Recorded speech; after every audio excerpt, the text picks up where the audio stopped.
What is going on, everybody? Justin here, aka No Good Comics, and welcome back to the channel. We are kicking off a new season of Omni X-men. We're back. The crew is back, and I'm fired up. It's Tuesday night. Back to our Tuesdays. We've been off on this little hiatus for the summer, and we're finally back. So whether you're here right now in the chat, appreciate you hanging. If you're watching the replay, thanks so much. Hopefully, we see more of you throughout these next couple of months as we go through the season here. But let me bring in my co-host here and my good friend John from John's Comics with Kids. John, what is up, my man? There it is, and I can't hear you for some reason. I'm done. I read the new Omni. I'm all done. We're good. All done. Yes, that is what we're here to talk about. Is no, all this good stuff. I'm not supposed to have read the whole thing. Oh already? No, don't jump ahead, man. Come on, come on. Rookie move, John. Hey, nice shirt there. Is that Abercrombie? What is that? That's nice. It's not Monday, but I live for mutants. Yes. And cheers to you, sir. Hey. I got a little something. I got ice in mine, so it looks more impressive. But here you go. Right. Cheers. Clink. I'm a neat guy, so you know. I don't know. I've never really said that about you. I mean, if you look around, it's definitely a lie. Very messy here. But yeah, so glad to be back. I know we're doing this show as kind of the launch off to our new season. This is season 3. So for anybody who is like waiting to dive into an issue, we're not doing that quite yet, not on this particular episode, but we wanted to catch everybody up, especially if you're new, if you're going to be joining us for the first time. I know some people who weren't here in the past are kind of joining in, and some new folks just in general are going to be following along from week to week. So, looking forward to all that. And I figure, we take this time to kind of break down a little bit about how we feel about X-Men, what got us into this, and what got us started with this show specifically. And then we X-Men. Hate the X-Men. We have, don't worry, we're talking Daredevil here tonight. No. Yeah, that's what it is.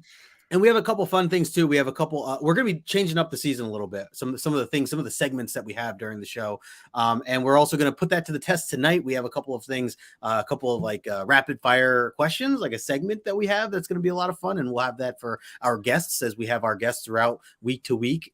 So looking forward to that. I do want to take this time to remind everybody that if you are not subbed up to John, to please do so. I put his information in the description below, and the main reason is because we do the show back and forth. On top of that, John has some pretty okay stuff that he does. The main reason is I'm about to shave my beard, and you're going to get mustache Ted Lasso for the rest of October and most of November. So if you want to see stash season, can't wait. It's coming here soon. Can't wait. So make sure you're subbed up to John.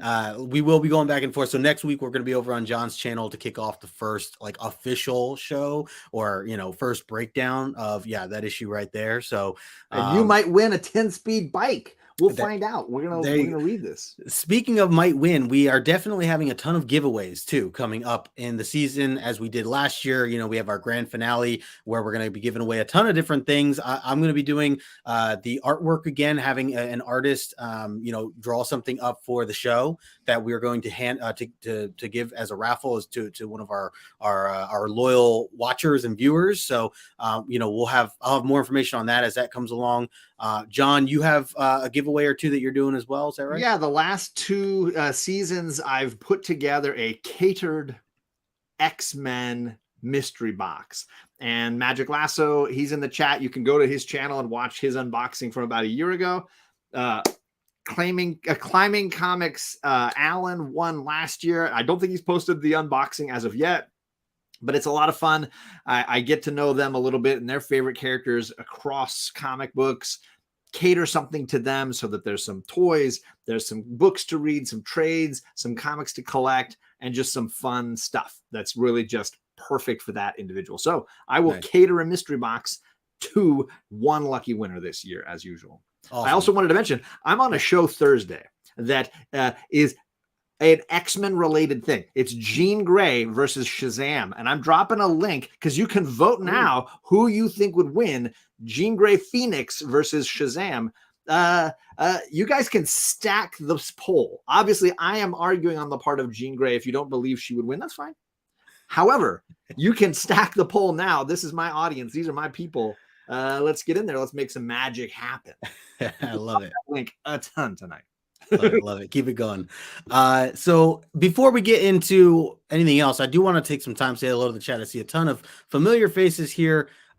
Before I do want to remind the people, in case you didn't know what you were watching, this particular show or what this show is called. Here it is. Hi, my name is Chris Claremont. You're watching Omni X-men, and the second issue of Gambit comes out in 3 weeks. Boom. Yeah, that's right. I hung out with Chris Claremont. Yeah, that's right. That is so freaking legit. Where is my hype button here? There we go. Yes. Yeah, man. Had to play that. I know I showed you that a while back, John. I'm so glad to see it. I need to get that. Man. You need to make sure I load that on my StreamYard. Totally gonna send that to you. Big shout out to Chris Claremont, obviously being the writer of all these omnibus that we've been talking about. Had the opportunity to meet him in Chicago earlier this year, and really cool. I actually snuck in early. I had talked about this on my channel before, so I had a chance to actually talk with him one-on-one with no crowds, no line, no pressure or anything like that. So that's why I think I had that extra opportunity to film him doing that. So Chris, if you ever watch this, thank you so much, man, for doing that for us. And maybe we'll have you on the show one day. That would be really cool. Mean, that was spectacular. So yeah. So yes, Omni X-Men season 3. Let's say hello to the chat. Let's see. We got Azor's Tiger. What's going on? Eric, good to see you, man. We got Sove Collector in the house, my man Michael. Happy Tuesday to you. We got Candace in the house. What's going on, Candace? Candace is going to be, a lot of these people are going to be joining us to do shows this season. So if you haven't had the chance and would love to join us, don't worry. We'll still got a few issues left that you could sign up for. So hit us up on Instagram and we'll see if we can slot you in somewhere. Absolutely. We'll plug you in. We got John Ross, Big Daddy Ross in the house. We got Magic Lasso, as you just mentioned. I assume, we got a joke here. We got a question. Why is Magneto a comic book villain? Answer: because he has the power to manipulate magnetism, but still can't attract women. Shots fired. Have you guys seen it? Yeah, come on, Lasso. He's like an octogenarian with like 20 abs. This guy can get any lady he wants. You kidding me? That's right. That's right. Magneto has the flex. I've never seen a guy who's 80 look like that. He true. Survives the Holocaust and looks like Arnold Schwarzenegger did in the 80s. He still looks great now, even. Yeah. I mean, phenomenal. Even though he spoiler alert, just died recently in the comics again. Spoilers. Jackson Roy Kirk in the house. Good to see you, my friend. We got JP Budget Collecting, which we're going to be on JP's channel a little bit later this evening in about an hour. So if you want to check us out over there, we'll be talking Black Hammer with him and Daryl. We'll be sure to be extra late, JP. The typical late comment here. Yeah, for sure. Let's see. Scrolling through, we got Jennifer. Comments will break your heart in the chat. Hello. She's going to be joining us when we discuss the 4-issue Magic mini series near the end of this omnibus. Yes, I'm looking forward to that too. Yeah, that's going to be a good one. There's Daryl. Speaking of, good to see you, Daryl. Read your comics. Nigel Desired Comics is in the house. What's going on, my friend? Let's see. We got Chaos in Comics in the house as well. He's going to be joining us. I signed him up just today, I believe. Very nice. Very nice. Eric says claim on the mystery box. There you go. And Chaos says you can cater to me with a giant size X-Men. There you go. Yeah. Good luck. Yeah. No.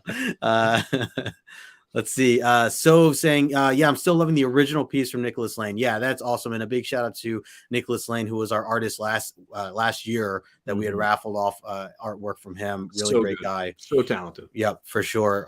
Chet got a really nice piece too, man.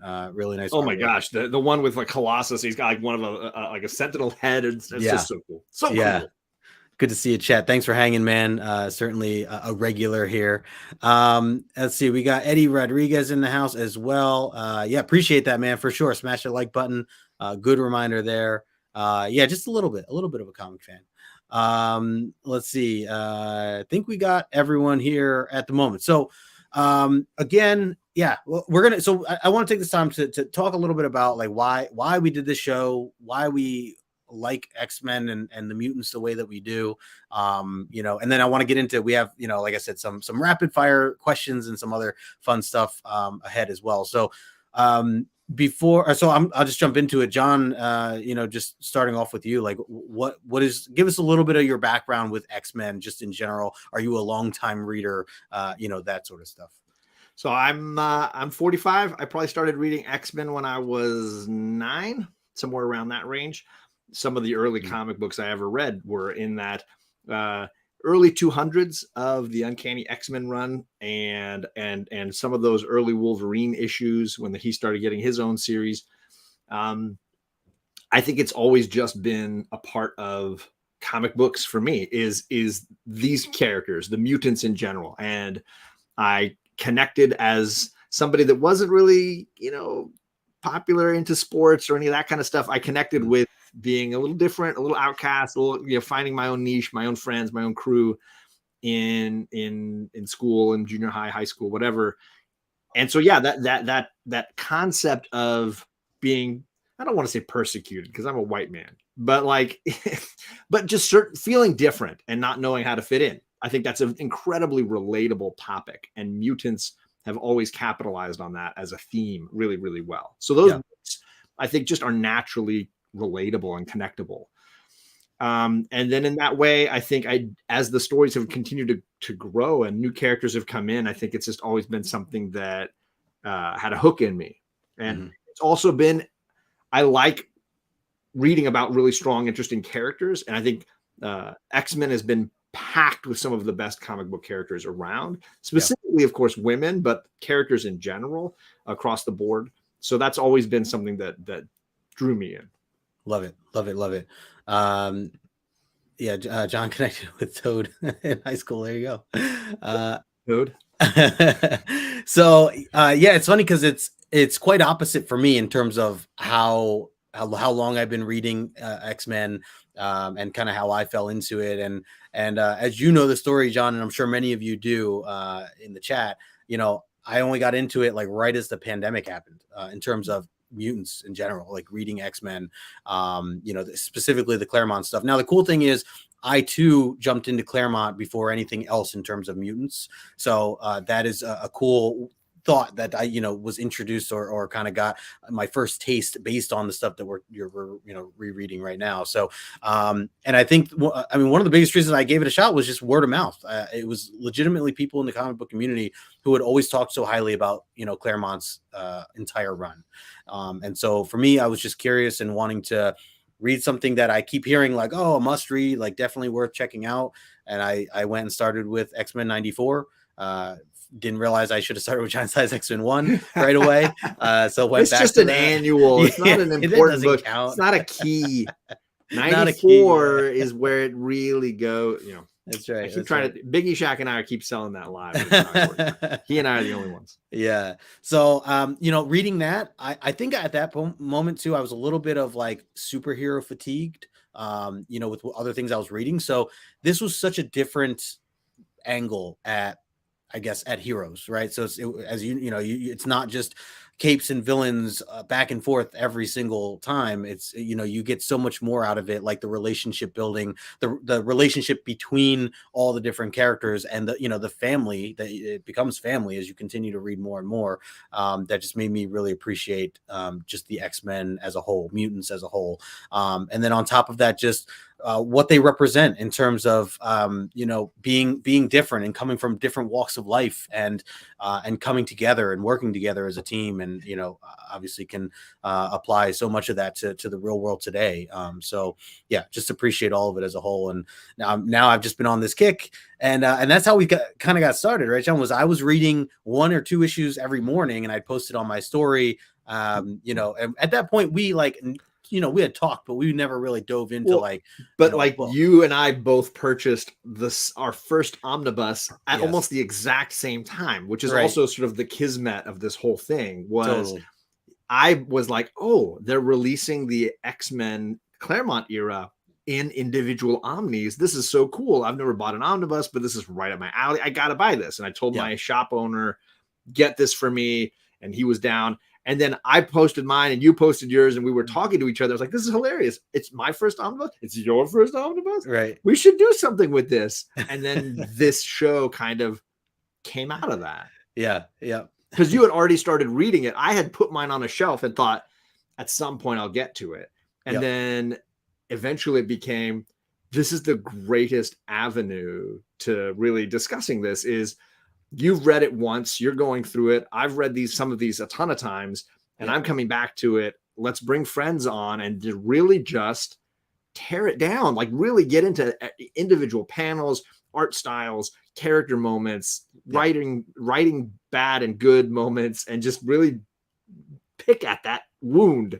Totally. Yeah, no, 100%. And yeah, I mean, that's my favorite part about comics in general is just to be able to talk about it with my friends and what I just read, you know, relate that back to how I perceived it versus how you might have perceived it. I know we've had some where we're completely opposite. You loved an issue, I didn't, or vice versa, you know, or which even is with our how guests, anything is, right? I mean, totally. Absolutely. And to Chaos, you're very right. My wife bought me giant size X-Men as a birthday present, and then several years later when the omnibus came out, she bought me that as a Father's Day present, that first omnibus. But I ended up canceling the Amazon order because my shop could get it for cheap and faster, the same Omni. So my shop has been my go-to for all. I try not to buy that stuff from Amazon, so I ended up getting it at my shop. But yes, my wife hooked me up X-Men wise twice on this.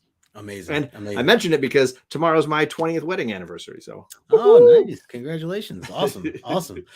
Speaking of wives, we have the Ex-Wife podcast in the house. What's going on? Alicia and Justin just started talking with them over the past few months, maybe almost a year now, at least following their content. And they have a great podcast. You guys ever get a chance, check it out for sure. They talk about all the newer current X-Men stuff that's out there, and they literally break down every X title that's out there.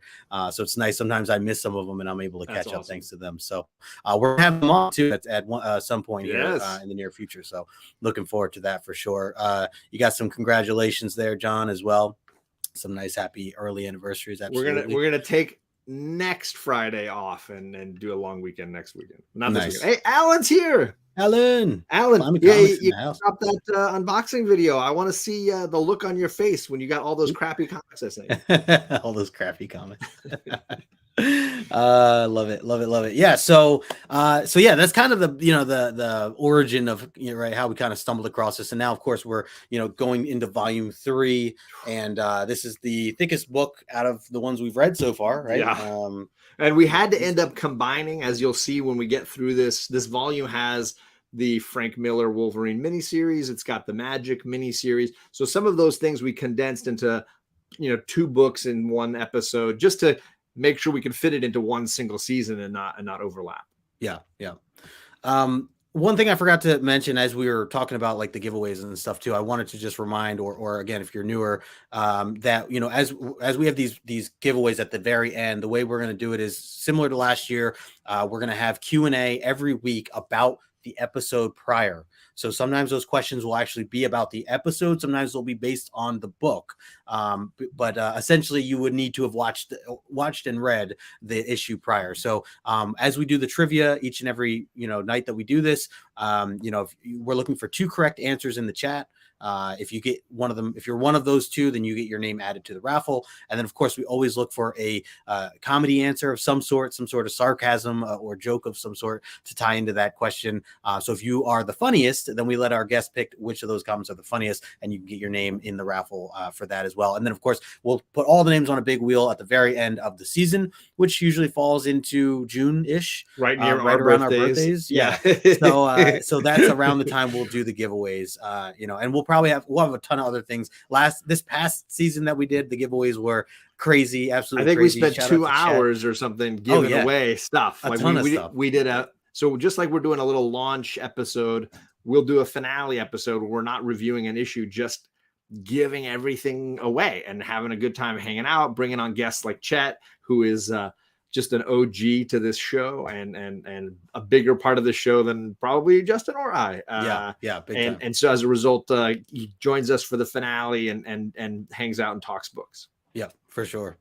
A couple other things too, John, that I know we wanted to kind of just not a full recap, but we did. We wanted to kind of touch base on kind of where we left off, or maybe some of the highlights. And one of the things and reason why I kind of was triggered to even remember this is JP here talks about Wolverine sandwich, which is definitely a thing, and I had thrown this up here, so I uploaded it as the background, but that is the epic sandwich for sure. You'll notice a lot of inside jokes on this show, because when something gets pointed out as ludicrous or hilarious or odd, we tend to keep coming back to it, like the fact that Wolverine went to get a sandwich in the middle of a flight and they got attacked, and because of that, his adamantium bones were getting thrown around inside the Blackbird and caused a significant crash, all because of a sandwich, because apparently they have sandwiches on the Blackbird. I just couldn't wait. He couldn't eat beforehand. He couldn't save it for later. Or the fact that they have an armory closet at the mansion, and on the first day of the job, Moira had the key and she busted in there, came out with a machine gun and started shooting up the place. These are things that inquiring minds want to discuss.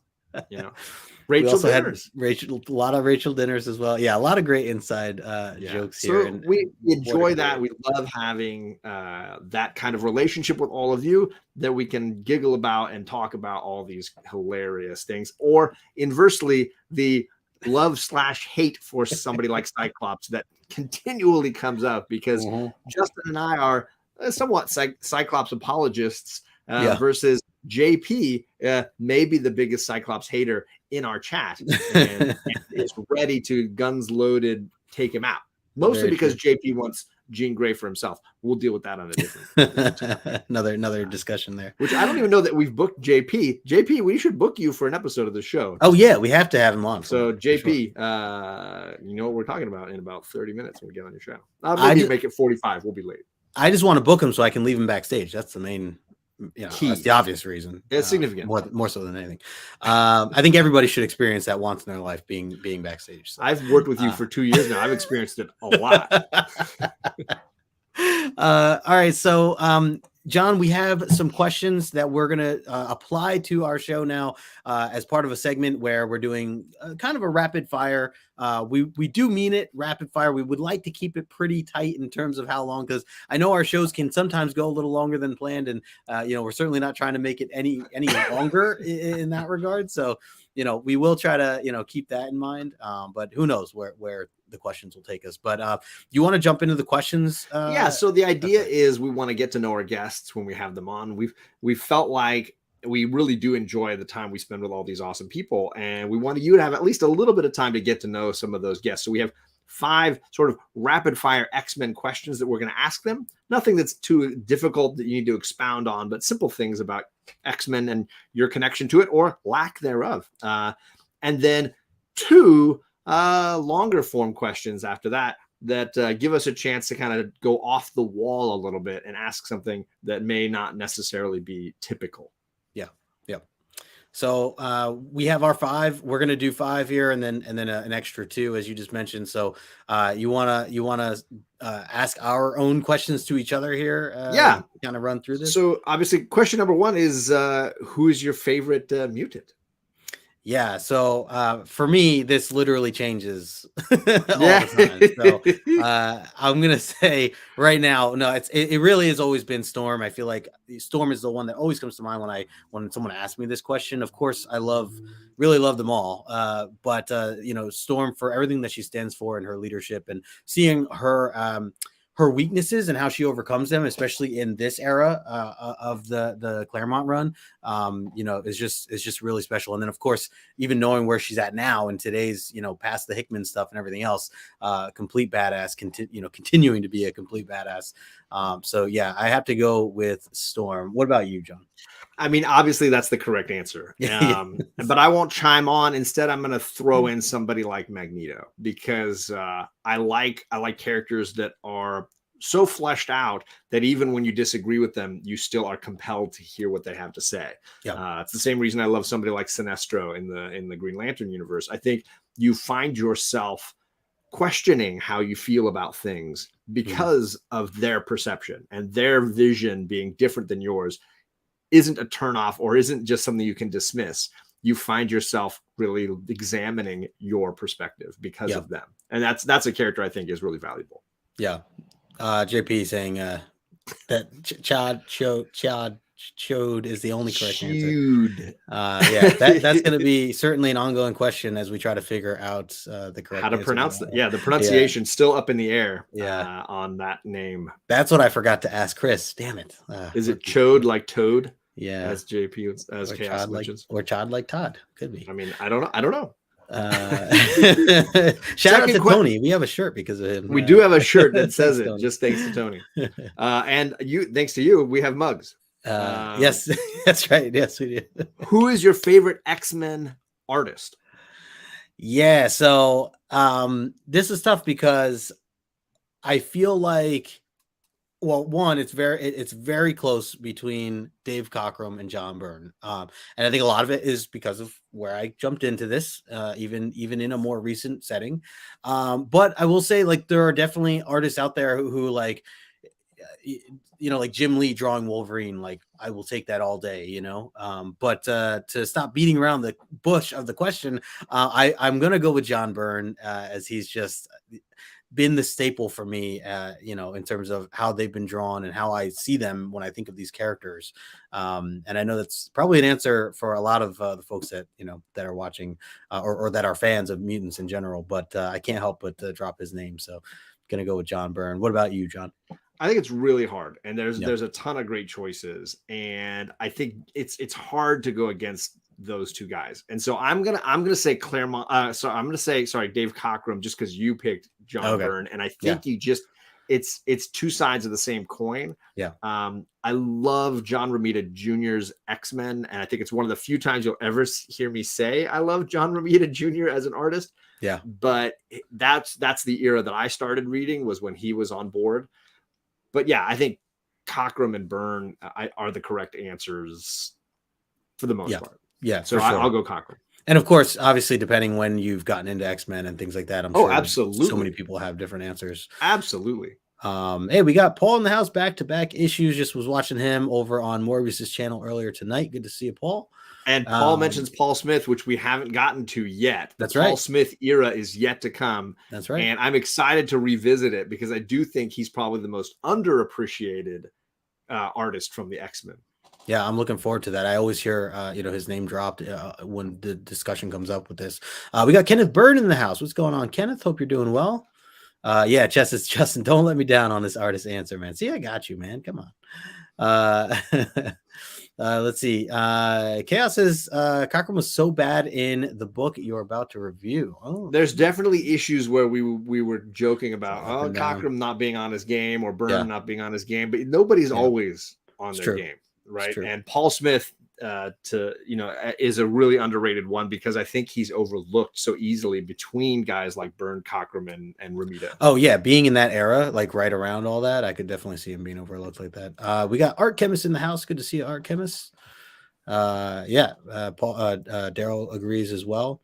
Oh man, Kenneth, brutal man. I hope you're doing all right. I hate the dentist. Sorry to hear that, but I hope you're doing well. I hope you're feeling better. JP's questioning me. I mean, I do love I can, when I look at the Jim Lee era, the artwork is so phenomenal, but I don't feel like the writing is as good as the art in that era, because you could see Claremont being kind of like pulled back to let Lee have more power. Versus the Romita era, which I think is the best Romita stuff you're ever going to find, because I am frustrated with his Daredevil stuff. And I get it. Silvestri, great one. Sorry, jumping ahead. Oh no, it's all right. Daryl. That's obviously another. I vouch this. I vouch for this. Silvestri above Lee for sure. Interesting. I was gonna say Justin from the X-Men podcast says that he's so great, all killer, no filler. Justin, I'm assuming this is Justin. Because I know he has read a lot more of the older stuff. I'm curious what Alicia thinks of, or what her answer would be for this, because of being a newer, reading more of the newer stuff. We're going to find out when they join us. Yeah, that's true. That's very true. Very true. Hey, we got Gore Vidal in the house. Gore, what's going on, my friend? Haven't seen you in a while. Thanks for stopping in. Yeah, he's talking about Paul Smith, PG Milamanara, who did the draw for PG X-Men one shot. Do you know what he's talking about there? I don't know the X-Men one shot he's talking about, but Milo Manara is a very talented guy. So that's a compliment for sure. Yeah, yeah. Oh, nice update. Thanks, Paul. Yankee crap. Yes, This third question is, what was your favorite X-Men storyline? All right, John, you have to answer this one first. Well, I'm gonna hold up a book for mine, because my favorite storyline is in this omnibus that we're about to read, and it's God Loves, Man Kills. And it's not fair that it's like getting compared to things that maybe have like 10 or 7 issues, whatever. This is just one graphic novel. But for me, it epitomizes everything Claremont wanted to say. The artwork is stupendous, and it is X-Men, right? It is everything that is core to these characters. So I would pick God Loves, Man Kills. There's a ton of good choices, but for me, this is the one. Yeah. No, I love it. And that's definitely a classic for sure.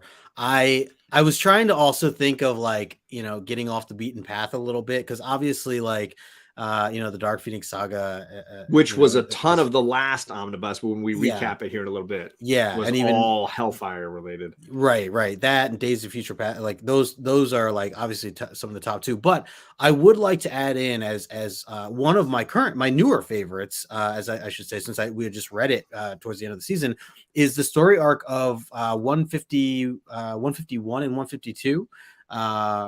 Where they Emma swap bodies and Storm, where Emma and Storm swap bodies. Like, I had a ton of fun reading that. I thought that was so great, and I didn't know what to expect, because again, this was in the era where I never read it, so like reading it for the first time, all this stuff, because as I mentioned in the past, like I've read the earlier stuff before we did this show initially, so I was kind of rereading some things, but that was a ton of fun. So I'm gonna put that one out there as a more newer read to me.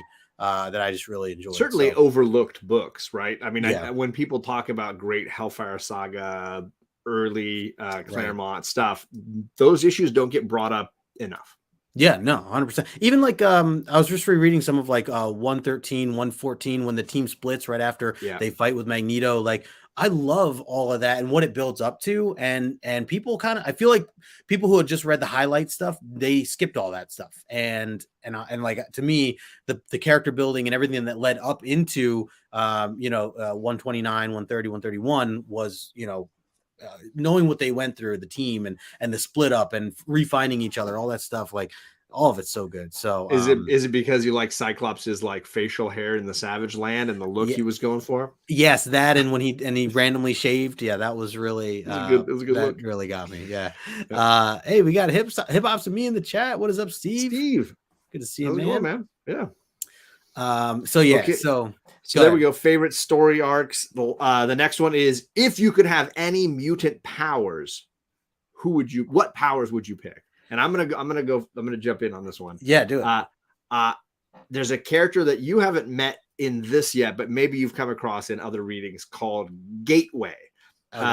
Gateway is an Australian Aborigine. So he comes from the continent of Australia, and his ability is to create portals to travel from place to place. He's like Nightcrawler without the bad smell and the distance challenges. So he can get you from Berlin to New York in seconds, right? So for me, I like that time space travel thing. Yep. And Gateway is a boss. And I think a really cool underutilized mutant who just basically creates a little portal with his little like spinny deal, and then you can move through time and space. I would love that power. That's a great pick, and definitely someone who I'm familiar with thanks to some of the newer stuff, for sure. Okay, good. For me though, I actually it always comes to mind for me, whether I'm just picking a superpower or as we form this question, what characters' powers I'd want to take. It would be Domino. It would 100% be Domino. The idea of luck is just amazing in so many ways. I think many of you who follow me might be aware of other reasons why, but genuinely though, I think it's amazing because I personally feel like you have those gut moments where you feel like something's going to happen, or that you just know something, or it's like going with your gut essentially, right? And now I know there's a lot of other aspects to that as well, where she legitimately gets lucky with like a villain's gun getting jammed when he's about to shoot her or something like that. Right.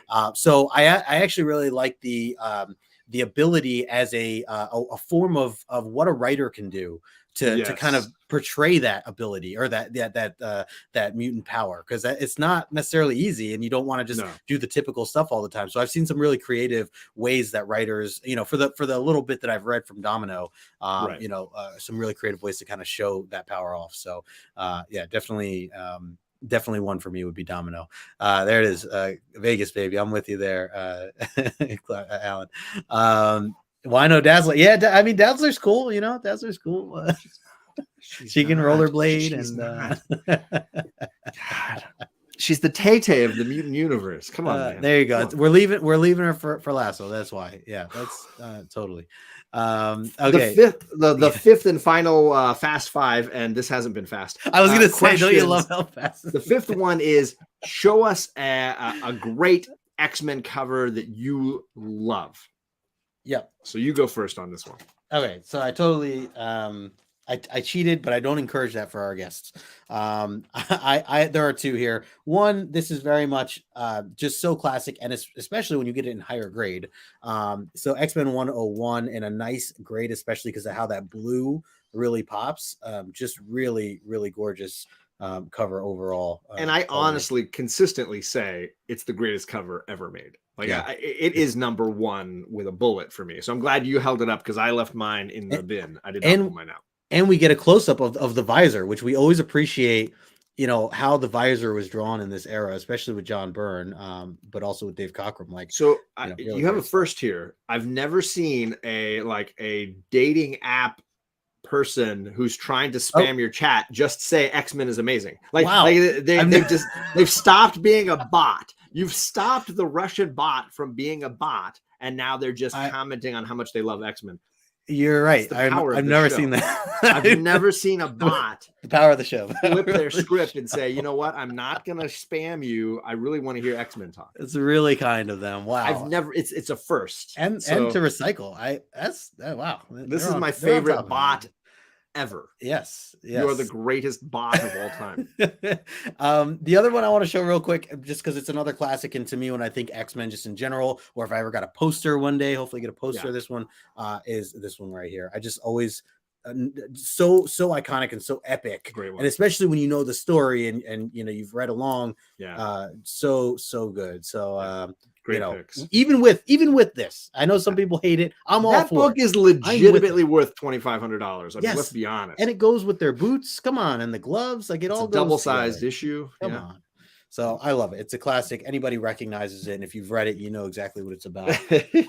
Great stuff. All right, let's switch up here. What do you got, John? So I obviously 101 is the one. But I'm gonna flip the script. I'm gonna go with Whilce Portacio, who does not get mentioned a lot in X-Men circles. I'm gonna go with this 90s joint right here, which is a masterpiece. It epitomizes Storm. I mean, it might be my favorite Storm cover. I just think it's magnificent. The costume, the hair, the expression. It really does capture her as a character. So this is issue 290. I had to dig it out of my third Uncanny X-Men box, which I don't keep in this room because it stops around 280. So I had to run and grab this one, but it's out of the bag, Chet. Deep breath. It's a nice high grade copy. I still took it out of the bag for y'all's. It's also a really great rain cover for comic gories. So or as JP says, a null is coming cover. Yeah, there you go. Yeah, Don't ruin it for me, JP. Don't ruin it for me. It's a masterpiece. Yeah, absolute masterpiece. JP, come on now. I mean, we didn't pick any X-Men covers except with Cyclops, except the one when he's drowning. Yeah, where he's drowning. And the one when his lady's dying. Yeah, seriously, like that. It's not good for him. It's not a good look. All right, that was great. There's the rapid five. Those are super fast, you know. I'm gonna quickly jump to the long form question. Yeah, mine has to do with your wish of your mutant power. It's twofold. Okay. It's two part. The first one's just a simple answer. Plus or minus, where was your plus or minus after your trip to Vegas on your gambling side? And two, how the heck do you convince your wife to go to Vegas this often? First of all, talk to me about this relationship with your wife where she's willing to go to Vegas with you. First of all, plus minus, I don't know what you're talking about, John. Come on. This phrasing. Give us a ballpark here. How deep are you? Which bones are the mobsters going to break when they come to collect? So yeah, it's funny. Lady No Good, she has been going to Vegas long before I have, and she's the one that got me into going. It's her home away from home. It's become my home away from home. She loves it just as much as me, if not more, than I do, and we look forward to it every year. We literally go every year except pandemic year. And so does she do all the same things as you while she's there? I mean, is she into the gambling? Is she into or for her, is it more like shows and restaurants? Yeah, so the first 2 weeks in when we started dating, we ended up going to a casino up near us up north in Connecticut for the first time together, or Pennsylvania.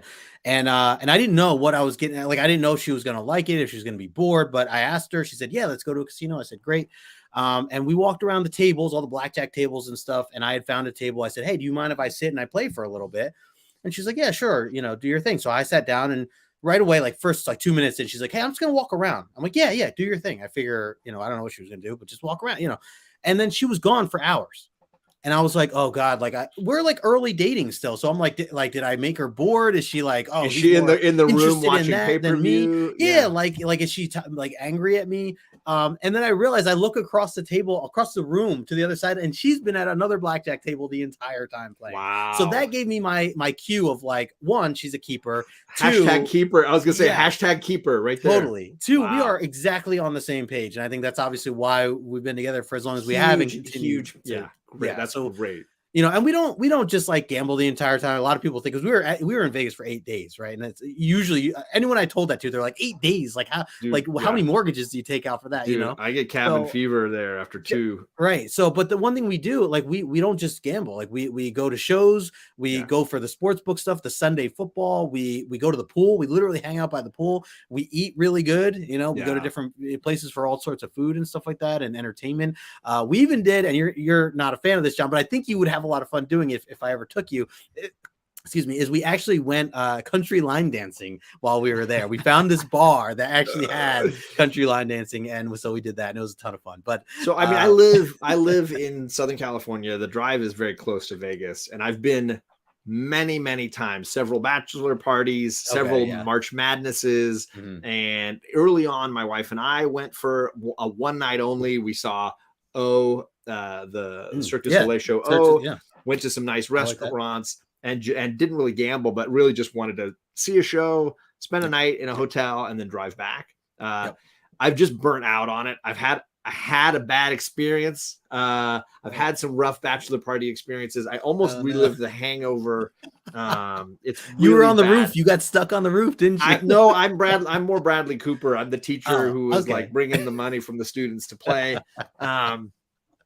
But yeah, I get the allure. But for me, it was all gambling. I get bored with real quickly, and the sports book stuff I get a little bored with. But March Madness, it's a lot of fun with my brothers. The crowd must be. Oh my God. Yeah. I've been there many times for March Madness, and those first like nights when there's like games going almost all the time. And you got like 6 screens, and they're all playing games.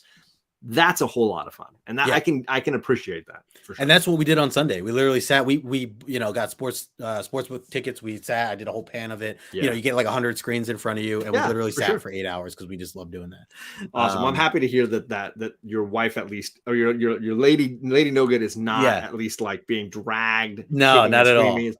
As able to, because that relationship stuff really important. Like being able to have the same interests, on the same page is huge. Yeah. Yeah, 100%. Coach Vic, what's up, Coach Vic? Let's see. Lasso said, no, I did not see Donny Osmond. Not this time around. So how many comics do you need to sell to cover your losses? I actually came home with money, Candace. I actually made just money. one book, but it's that X-Men #1. Yeah, the one book. The no, one. I actually had a very successful trip. Actually, I was kind of surprised, very different.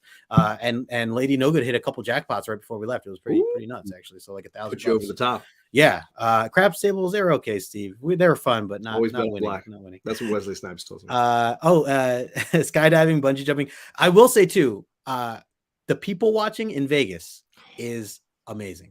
Just watching him in your videos, I was like, I was like texting him screen grabs. I was like, that lady, holy crap! There's a whole story right there. Oh yeah, it was wild.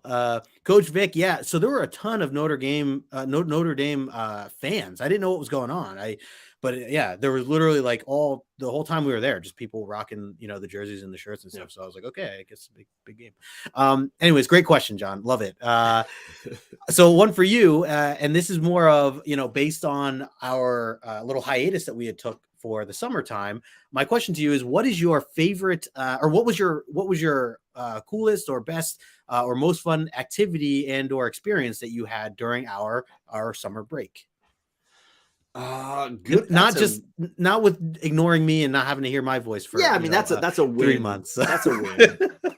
So as an educator, I will say summer is when I read, and that's always the best part of summer is going places and then just reading while I'm there. So I'll go to the beach with my girls and I pack in the back of my chair a couple of books, and we go camping and I pack a few books, and I think I'm so busy during the school year that it's really hard to read. And I think it's always been my relaxation in the summer is I plow through a ton of things. I have a reading box. I just put trades in, and I'll buy 2 or 3 trades every time I go to the shop, and I'll throw them in and save them up. And so like Deadly Class or something, is something I wait to read that I think I'm going to love. And then a vacation comes like summer, and so it's always been about reading, and whether that's with my girls, because they do the same thing. They get into their summer break mode and they just want to go to the beach and read books, and we lay on the sand between waves and read a ton. Yeah. So I always think it comes back to that. We didn't take a big family trip this summer because we were looking ahead to next summer, maybe going to Hawaii. So we were like, let's just staycation a little bit. But yeah, it's always been about the books, and I try as much as I can on Instagram to post what I'm reading so that people can see like, oh, he read that indie that I recommended. It's like, yeah, it's been in a short box. They all go in a box. They will get read at some point. Yeah, that's awesome, man. And I was wondering how you kill all these books, because you even read regular novels too, right? I mean, I know we had talked Billy Summer at one point that you had read. So like when Christmas break comes around, I usually go up to the mountains in Utah and I throw in a few books when I go there as well. And just it's all about plowing through to get a chance to read these things, because I take all the recommendations that friends give me very seriously, and I try to get as many of those things as possible, and then I try to flip them around and give them away for gifts on this show or Comic Gories or whatever, because I don't need to keep everything I read. Sure. I'm happy to pass it along and give somebody else a shot. Yeah. Especially if it's a Snyder book, right? You'll pass that along, no problem. Sadly, they sit in there. Nobody freaking wants these books. They're living a life in that box. Well, I got to highlight JP saying these questions literally going to double the length of the show. It's so true. Well, we're not rushing ourselves. No, we're taking. We're gonna make sure to rush. Never gonna have a Black Hammer on time. No, never. We got Sleepy Reader in the house. Damien, what's going on? Damien? We also have Sheena, who this is another huge highlight to my trip, because I got to hang out with Sheena. I saw She'd come out to breakfast with us for a bit and hang out. It was so close by, and I drive through Vegas every winter, so I got to at least meet up with her at some point. Yeah, you should. Absolutely. Yeah, it's become a yearly thing now, right, Sheena? Second time I've gotten to meet up with her now, so it's really cool. Super jealous. Great opportunity for that. Yes, Tony, Old Wolf, hanging out as well. Good to see you, Tony, as always. The creator of the how do you pronounce Chod shirt? Yes. Billy. So I just finished it, Coach Vic. I'm glad that you had read it as well. Nice. So yeah, very good. We got one question each left. What do you got? The last question I have for you has to do with community. And I know you go to a lot of cons. You've met a lot of community members. You've had a chance to really get into this world of comic collecting. And I want to know, like, tell me about one community member you've met and one sort of experience, whether it was like through the course of a con or through a few days or just maybe one afternoon, somebody that you met that you were like, this was a really great experience. This person was really, I mean, I know there's probably a ton of them, but if you can narrow it down to maybe one person and one experience that you were like, that was really cool, and I'm going to remember that forever. Man, so one of the guys that always stands out to me when I think of community and just a good, like, fun or funny experience is Chris from I Got Issues, who he's also just one of the first that I had ever met up with. We didn't even meet at a con, but we had met because we went to Zap Comics together. And we connected on Instagram and we had just talked that way. And he had shown me so much of like kind of the way with the community. And like, he had AOK'd me my very first book, which was issue 1 of was it Secret Wars? Because I had like the whole set except issue 1. And I was like bummed because the store I was looking at didn't have it. And I've never heard of somebody having 2 through 12. It's usually you have 1 through 7 and then 9 through 12.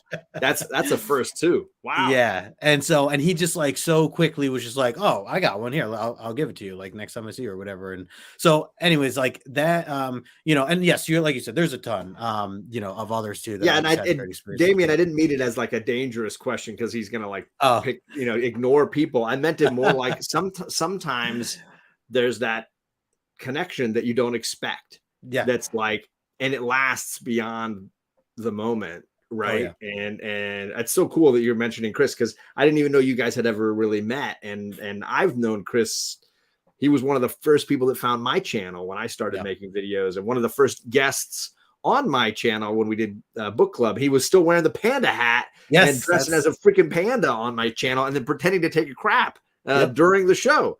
Like Chris is a hilarious and thought-provoking guy. Yeah. And somebody that I've been very grateful to chat with. So great pick. That's awesome. For sure.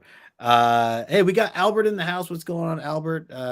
Another local guy to me. And Chris, so Chris is local to me. That was the other thing I was going to say. Yeah. So he lives pretty close by.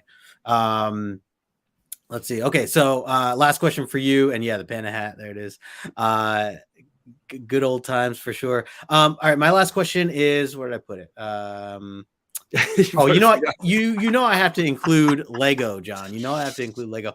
If money and space was no object, what Lego set would you like to own and build? Oh, crud. It has to be something you don't already own. So I'm gonna there's a ton that I don't own. I think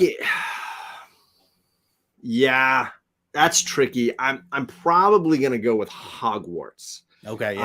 There was an epic but insanely large. Nowadays you can buy it in sections, like little Hogwarts bits and pieces. Yeah. But there was at one point a large Hogwarts that I think would probably be the one. Yeah. That was huge, right? I assume it's enormous. It was buck wild. And I don't know who's buying it except like some little kid whose dad runs Fortune 500 company, right. Whatever. Like or me one day. I'm a big Harry Potter fan, and I used to go to, as an adult, I'd go to the midnight book releases, and I read all the books out loud to my wife, to my daughters. I really do love those books and those characters. I look forward to one day seeing the 2 plays that they've got, and I think those sets are really impressive. Yeah. The functionality, the way they create some of the movement of the staircases and things at Hogwarts, really impressive. So I loved the Star Wars ones, like the Millennium I thought you were going to go with that. I'm not as big a Star Wars fan as I am a Hogwarts fan, so it would probably be Hogwarts. Yeah. Yeah. I mean, I really was. I was thinking Titanic because that's just the biggest one that's out there. I mean, how cool would that be to have that movie sucks behind me right now? Like, come on. No, it would not be that. It would not be. It would. Hogwarts would probably be the winner. Yeah, love it. Great. There it is. Great Coach choice. Vic knows and Great Candace choice. knows. Yeah. All right. So this is this is gonna be our rapid segment, as we'll do 2 hours later. This is the rapid segment. This is great. If anyone just joining now, appreciate you. I saw Trailblazing hanging out with us. Good to see you, man. So yeah, we just wanted to kind of do this launch. Well, let's talk about what we're reading next week, right? So next week we're as we kick off this omnibus volume 3, for anyone who, if they're looking to see what we're going to be reading, you have the issue. Yeah, this is issue 154. This omnibus covers 154 through 170. Oh, my eyes suck. I think it's 172. 175. Sorry, 175. Plus, it also has several annuals, mini series, and graphic novels included. So it's quite a comprehensive third volume in the Claremont set. But we've got Magic Lasso kicking it off with us next week on my channel for issue 154. Yep. That's going to be awesome. Yeah. And like you said, we just came off the issue where Kitty Pryde was telling a story, trying to help Ileana go to sleep. So that was, so cute. I think Fable was with us for that one, or JD. Yeah. We just had a blast reading that. I actually grew an appreciation more for that issue as we talked about it. So, between that and then, as I mentioned, the other saga, the 151, 152, and a lot of the previous volume, for those that haven't read it, had to do with the Hellfire Club, had to do with Emma Frost, had to do with Kitty Pryde, and this idea that there's a competing source for mutants. It's not just the Xavier School for gifted students, but they're youngsters. But there's also this Hellfire Club, and they want to lure young mutants to their cause. And it's a slightly different, sort of more mischievous, devious group, right? Yeah. And so the competition between the Hellfire Club and Xavier School was really the focus. And caught in the middle was Kitty Pryde, this young girl who was being torn between which of these two choices. And a lot of that volume had to do with Kitty's journey and where was she going to go. So it covered the end of the Dark Phoenix saga and the Hellfire Club into her sort of burgeoning adulthood, and then the second chance when Emma was trying to steal her away, and Storm vying for her affection, for her interest. Yeah, man. So looking forward to where we go with this. Bueller's in the chat. Yeah. What's up, Bueller? Good to see you, brother. Yeah. Sounds. How's New York, Bueller? I'm glad the van is fixed. I'm glad you got to go to NYCC, and I hope to see you here in the Southern California at some point after the holidays. I just missed him since I was in Vegas, but I did get to hang out with Bueller while I was in Chicago. That was actually, Bueller was the one that encouraged me to go see Chris Claremont. He was like, dude, no one's there right now. Go talk to him right now. So that worked out big time. So thanks for that, Bueller. Appreciate you, man. He's an amazing guy, Bueller. Hey, we got Brother John in the house. Thanks for hanging out as well. So we're kicking this off next week. It's going to be Tuesday, 9:00 Eastern, over on John's channel.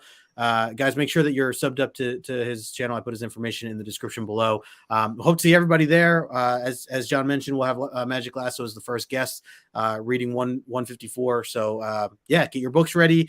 We'll do trivia. We'll have some trivia about tonight's show. So get ready for that. If you've been here the whole time, we appreciate you hanging. We'll have some fun. But otherwise, anything else, John, before we I'm dropping the link one more time. Thursday, I'm on a show on Mr. Comics 89's channel. We're debating Phoenix Jean Grey versus Shazam. Who would win? Definitely look for my mutant friends to support. Click the link. Vote vote your conscience. I'm not forcing you to do one or the other, but I know my mutant friends might consider Phoenix Jean Grey slightly superior to Shazam little kid. We got your back, John. And Brother John, what you got, man? Unless he's talking about himself. There's too many Johns out there. I get it. Yeah. I get it. Vote early, vote often. There you go, Roy Kirk. All right, gang. That'll wrap up for today. If you want to see more of us right now, you can. We're gonna jump over to JP's channel, JP Budget Collecting. We're gonna talk some Barbalian from Black Hammer, Jeff Lemire. Really pumped to dive into that. So that'll be it. We'll see you guys next week. Otherwise, smash that like button on the way out, and we'll talk to you later. Peace.